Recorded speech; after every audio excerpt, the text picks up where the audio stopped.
Welcome back. Andhra Pradesh ప్రభుత్వం విద్యార్థులకు ఒక గుడ్ న్యూస్ చెప్పింది. జగనన్న విద్యా దీవెన పథకం క్రింద July to September term fees ఏదైతే ఉందో ఆ అమౌంట్ని ఈ నెల 29న మదర్స్ అకౌంట్లో డిపాజిట్ చేయబోతుంది.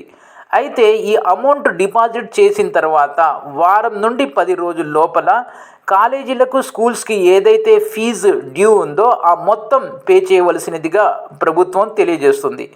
ఈ డబ్బులు పడిన తర్వాత కాలేజీలకి అలాగే స్కూల్స్కి ఏదైతే డ్యూ ఫీజు ఉందో అది పే చేయకపోతే 3 వారాల వరకు చూస్తారు. ఆ విధంగా ఈ డ్యూస్ అనేవి పే చేయకపోతే నెక్స్ట్ ఈ విద్యా దీవెన పథకం క్రింద ఏదైతే అమౌంట్ మదర్స్ అకౌంట్లో డిపాజిట్ చేయబడుతుందో ఆ అమౌంట్ ఇక నుంచి డిపాజిట్ చేయకుండా డైరెక్ట్గా ఆ అమౌంట్ కాలేజీలకే జమ చేస్తారు. సో కాబట్టి ఇక్కడ అర్థం చేసుకోవాల్సిన విషయం ఏంటంటే ఎవరి మదర్స్ అకౌంట్లో అయితే డబ్బు జమ అవుతుందో వాళ్ళు మీ యొక్క కాలేజీలో ఫీజు ఇంకా కట్టకపోతే ఈ డబ్బుతో ఆ కాలేజీ ఫీజు మొత్తం కూడా క్లియర్ చేయవలసి ఉంటుంది. స్కూల్ ఫీజు కూడా మొత్తం క్లియర్ చేయవలసి ఉంటుంది.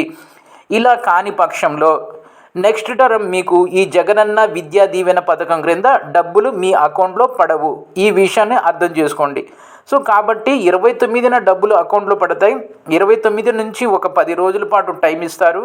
ఆ టైంలో ఈ డబ్బు ఏదైతే ఉందో మీరు కనుక మీ చదువుతున్న కాలేజీలో ఫీజు బకాయి ఉంటే అది క్లియర్ చేసేయండి. అది క్లియర్ చేస్తేనే నెక్స్ట్ టర్మ్ ఫీజు ఏదైతే ఉందో జగనన్న విద్యా దీవెన క్రింద పడవలసిన అమౌంట్ అది మళ్ళీ మీ అకౌంట్లో జమ అవుతుంది. అలా చేయని పక్షంలో డైరెక్ట్గా ఆ అమౌంట్ కాలేజీలకే ప్రభుత్వమే డైరెక్ట్గా పే చేస్తుంది. ఇది విషయం. ఈ విషయాన్ని అర్థం చేసుకోండి. ఈ వీడియోని లైక్ చేయండి, షేర్ చేయండి, సబ్స్క్రైబ్ చేసుకొని ప్రక్కనే ఉన్న బెల్ ఐకాన్ని ప్రెస్ చేస్తాం మర్చిపోవద్దు.